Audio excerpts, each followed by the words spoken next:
Hello student, welcome to my channel maths with প্রদীপে।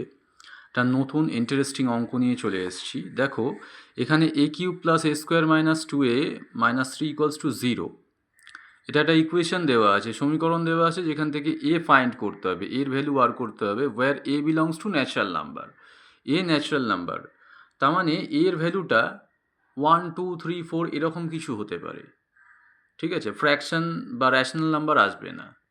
ঠিক আছে, কীভাবে অ্যাপ্রোচ করব? আমাদের ওয়েস্ট বেঙ্গলে এই রকম ধরনের ইকুয়েশনগুলোকে, কিউবিক ইকুয়েশনগুলোকে ভ্যানিসিং বলা হয়, ভ্যানিসিং মেথড।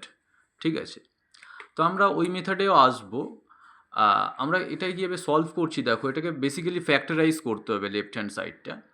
কিউবিক ইকুয়েশনকে যখনই তোমরা ফ্যাক্টরাইজ করবে, একটা জিনিস মনে রাখবে যে কনস্ট্যান্ট নাম্বারটা আছে সেটাকে কাছাকাছি কিউবে ব্রেক করতে হবে, ওই সংখ্যাটার কাছাকাছি কিউবে ব্রেক করতে হবে। তো এই 30-এর কাছাকাছি কোনো সংখ্যা হচ্ছে 27। 27 হচ্ছে 3-র কিউব। ঠিক আছে, কেননা 4-এর কিউব আবার 64, অনেক দূরে চলে গেল। ঠিক আছে, তাহলে 30কে আমরা ব্রেক করতে পারি 27 + 3 তে। ব্রেক করে আমরা করব। ওকে।